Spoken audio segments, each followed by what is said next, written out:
I have years ago started writing books, but I only got to maybe like the 4th chapter, and somehow it just dried up and I never got past it. But when I started coaching, I started doing something called Thirsty Thursday on Facebook. It's a live broadcast. And one day I did a broadcast called Making Wise or Making Quality Decisions. And after that broadcast, people were inboxing me, people were calling me, people were sending me messages telling me how much they enjoyed that particular broadcast. And about 2 weeks later, I heard the Spirit of God say, "That's what you're going to write your book about." Yeah. He said, because I don't know if you've noticed, is people need some help with some decision making. So, and I thank God that with this title, I'm thankful that it's for the church, but I'm also thankful that he's taken me beyond the church, because with these strategies and these keys and these principles, businesses can use them, high schools can use them. I'll be going into the high school soon, talking to the young people about decision making and things like that. So I'm very excited about that, to be able to branch out and go into other arenas. I also want to thank Lady Morgan Dukes. Amen. Wave your hand, Lady Dukes. Now, she don't say this, and you don't even know this, but I put it in the book. She is can I say this, a Stellar Award winning. Yeah. Come on, somebody. Stellar Award winning radio personality. And, yeah, I've been studying, a member of the Broadcasters Hall of Fame. Yeah. And she wrote the foreword for the book. And so I was so blessed and honored that she said yes. Look at somebody say, she said yes. So I'm so thankful for that. And Bishop Dukes, Apostle Dukes, he also wrote a review in the book. So I thank God for him. And I'm not sure where Dr. Jones is, but Apostle and Dr. Jones, I want you to know that you have a little part where I talk about you guys in the acknowledgments, because you are always there whenever I need you, and always there to support. So I want to thank you so very much. So if somebody can hand me a book, I don't want you to get confused by the size of this book. The value of a book is in its contents. Amen. That's right. And I want to tell you this: if you are trying to make a decision, you don't know which way to turn, you don't know what to do, be it financial, relationship, health, it doesn't matter. This book is going to help you know how to move forward. So I'm excited about that. So I want to take some time to read a couple of parts from the book. I didn't know which one to read, and I thought I had it, and then Miss Gwen Henry, yes, y'all give it up for Miss Gwen Henry. I didn't know if you would make it. She edited the book. And let me tell you, you know, when especially I had already had the reviews, and I had a principal in LA who has a review in the book. I have a health advocate in Los Angeles who has a review in the book. Mr. Aubrey Padmore, where's Mr. Aubrey, who introduced me? He has a review in the book. So all of these people, you'll be able to read their reviews at the beginning of the book. But when I went to Gwen, you know, I'm thinking, I already have reviews. My book is already good. It's all, and so I took it to the editor. And baby, when she gave me that manuscript back, she had scratched out so much, and you know, but she got me on the right track. And I'm gonna tell you, how many of you know that we have to deal with our pride? Because even after I was looking at the scratch outs, I told my mother, I was like, well, what about that? She said, yes, it makes sense. So I had to just submit to the editor's corrections, and but thank you for getting me on the right track. Miss Gwen has written 3 books, so she's an author as well. Yes, and Mr. James Lewis, wave your hand. James and I used to work together at Chime Solutions, and he came out today. I want to say, I got to give you something special, because he's the only one that officially RSVP'd. He called and said, this is James Lewis. I will be attending the book signing on March 25th. So I got to give you something for that, brother. But he is also an author. Yes, yes, yes. He has a book. You can purchase it on Amazon, I believe. It's called When My Notebook Speaks. Yes. And it is full of poetry. It's full of poetry. So I'm going to read a couple of pieces from the book. Again, I didn't know which one, but Miss Gwen, I am going to read one that you suggested, because we are soon going into the high schools, and I think this is relevant for the young people. So it's in chapter 1, and it is called Keep It to Yourself. Are you ready? It says, the rise of social media has dramatically changed the way we communicate, interact, and connect. It has given us multiple platforms to be able to express our ideas and share our views. In and of itself, social media is a wonderful invention and a great technological tool. But when its purpose is misused, it becomes dangerous and gets out of control. I'm trying to tread lightly here, but enough of this beating around the bush. Let me come right out and say it. Why do we feel the need to air our dirty laundry on these platforms? Why are we using them as venting vehicles to put all of our business on blast? I am amazed at the negativity that is spewed out during fits of rage on some of these social media pages. The fact that he didn't pay child support, that she left you, or that your family or so-called friends talked about you and did you wrong is none of our business. That is ETMI, entirely too much information. A little discretion, please. I do understand that some things need to be exposed for warning or alert purposes, but most of these posts are just done in bad taste. The next time you get fed up and your emotions are on overload and you want to post it to let the world know how you feel, before you decide to push send, here are some things to ponder. Number 1, once I put it out there, I can't take it back. Number 2, just because I feel it doesn't mean I should say it. Number 3, will this post change the situation or make it better? Number 4, is this something that everyone needs to know? Number 5, is there a better way to handle this? To post or not to post? That is the question. If you must get it off your chest, confront the person directly without causing a major scene. It doesn't have to be broadcasted all over the World Wide Web. If you don't have anything worthwhile or beneficial to post, decide not to post it at all. Keep it to yourself.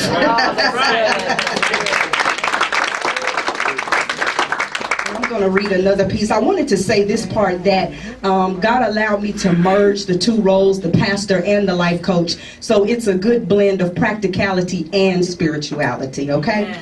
All right, I'm going to read another part. It is from, if somebody can help me with holding the book, please. It is from chapter 5. And it is called, chapter 5 is Be Sensitive to Life's Seasons. Can you turn this on, please? And so in the book, it deals with a lot of different seasons that we go through in life and being able to identify the season that we may be in. So this is called the Let It Go season. Besides being a catchy tune, I believe there is another reason why the Disney song Let It Go is so popular. Those 3 words are empowering and reflect an attitude that many wish they had. Let it go may be a simple phrase to say and even sing, but doing it can be difficult. The reason is that there are people, things, habits, and even thought patterns that we nurse and hold near and dear. But in this season, you need to decide to let some of them go. Take an assessment, evaluate everything and everybody who is in your life to determine if they add value to you. This may be a hard pill to swallow, but sometimes even family must be released. At this point, you start feeling like some of them are more of a burden than a blessing. It's not that you don't love them anymore. It's just that you have come to a place to realize that you're holding on to them is hindering you from your next place of promotion. Abram before his name change, an Old Testament character, could teach this lesson rather well. God told him to leave his father's house, most of his relatives, his homeland, and everything he was familiar with to go to a place where he would be promoted. Like most of us, he didn't want to let go. Abraham did end up leaving his homeland, but he took his relatives with him. He didn't actually end up in the place of his promotion until years later after his father died. What makes it even more interesting is that his father's name was Terah, which in Hebrew means a delay. The moral of the story is, while your family members or people in your circle's names may not be delayed, they may certainly be causing one.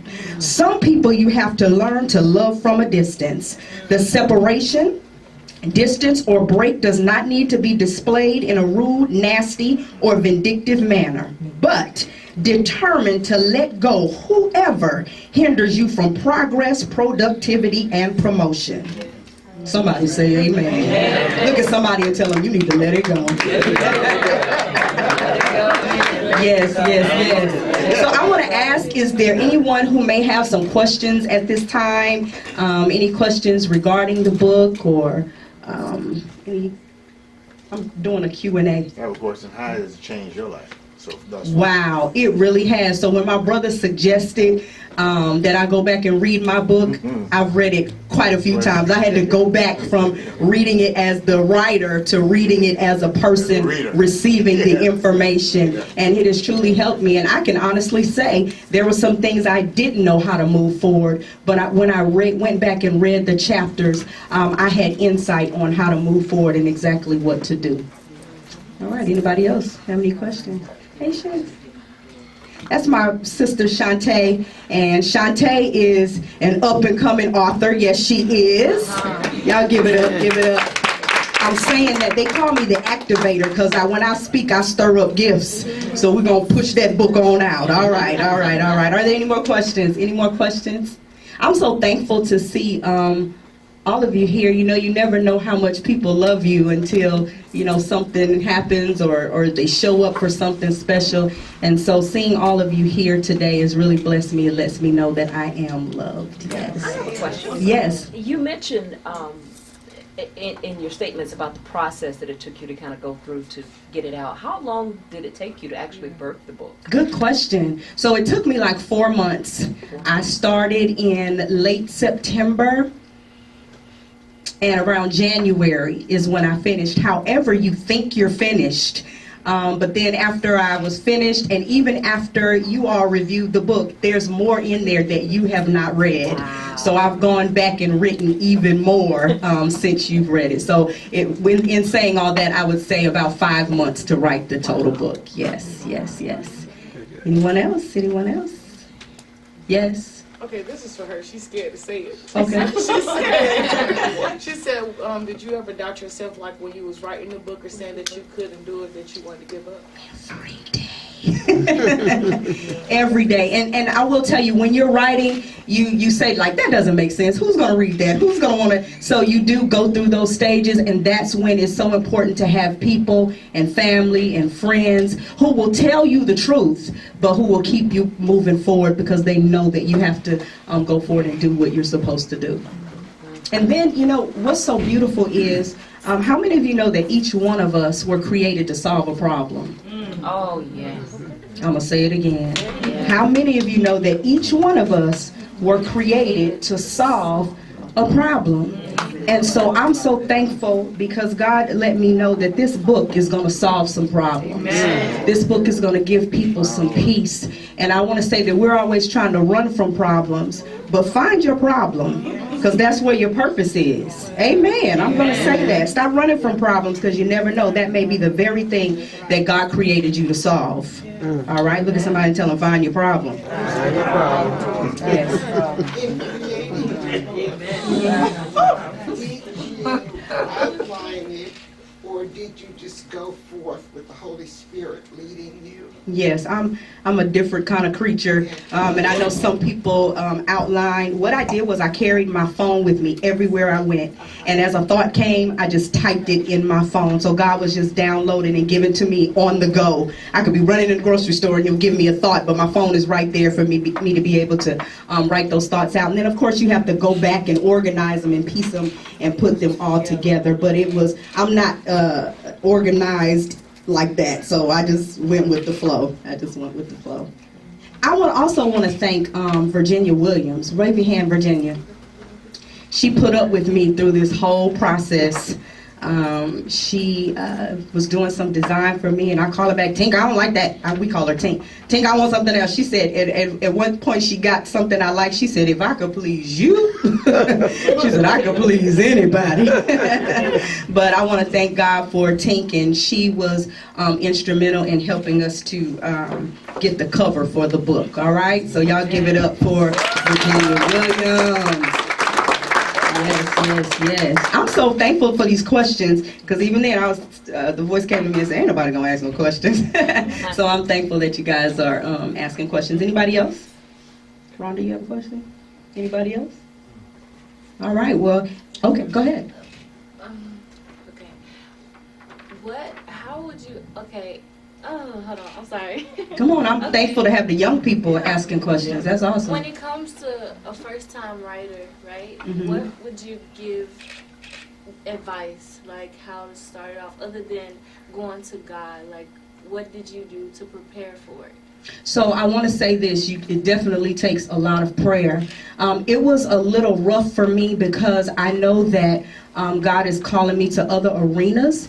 And with that, I was trying not to make it, how do I want to say it? I was trying to make it to where somebody, if they didn't know God, they could still read the book and still get something out of it. So I wanted to write for those who do and for those who don't, who still could get something out of it and be able to be blessed by reading the book. But it definitely takes prayer, and I would say just listen to the instructions, listen to what feels strong in your spirit, because God will give you what you need to write about. Again, a problem that needs to be solved that you may not even understand or know that it's an issue, but God is prompting you to do what needs to be done or write what needs to be written to help solve that problem.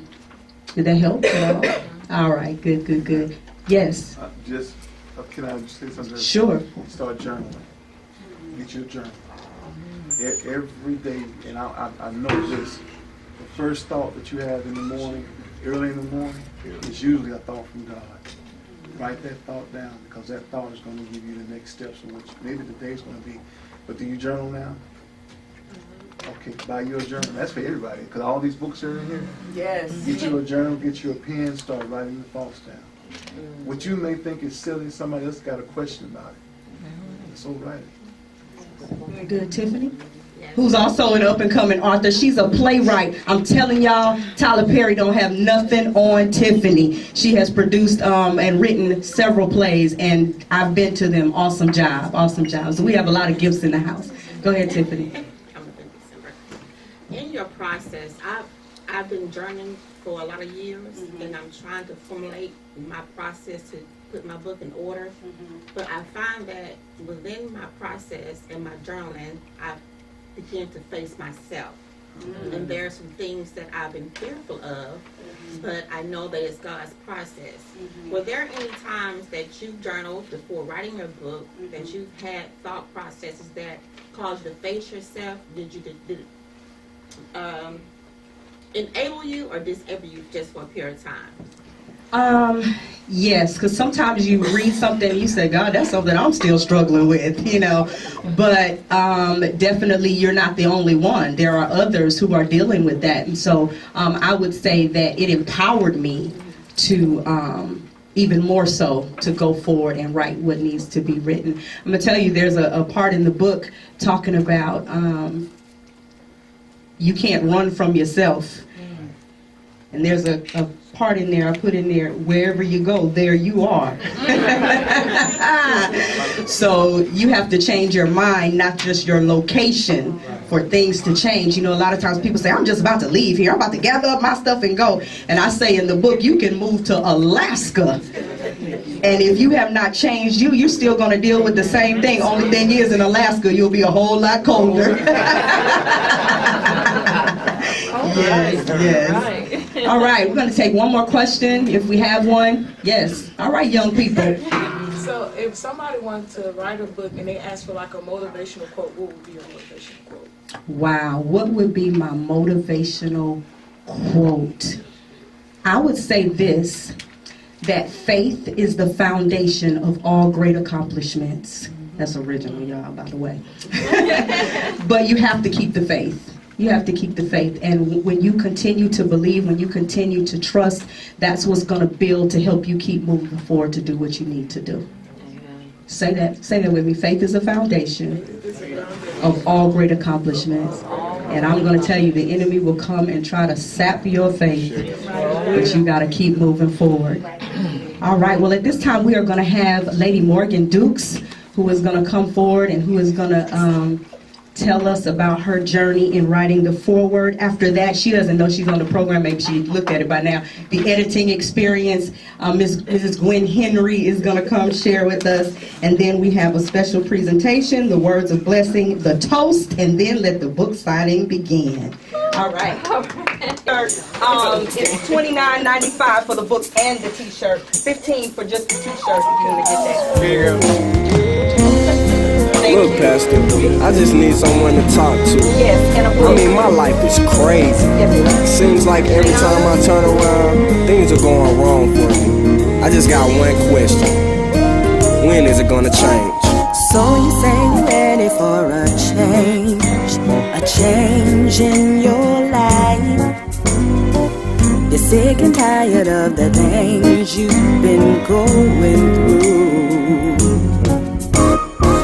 Well, let me tell you about a friend who can make it alright. He'll stick right by you till the end and take care of you. But are you ready to give your life to Him? And are you willing to give up your life of sin? And are you able to make a change now within? Oh yeah. Well, if you're ready, willing, able, let me hear you say amen. Amen. Yeah, I hear you, and that's cool and all. But that's like a major decision, and I don't think I'm ready for all that, so maybe you just need to give me a little bit more time. Now don't you think you've wasted too much time? Don't wanna be too late. You gotta make up your mind to do what is right.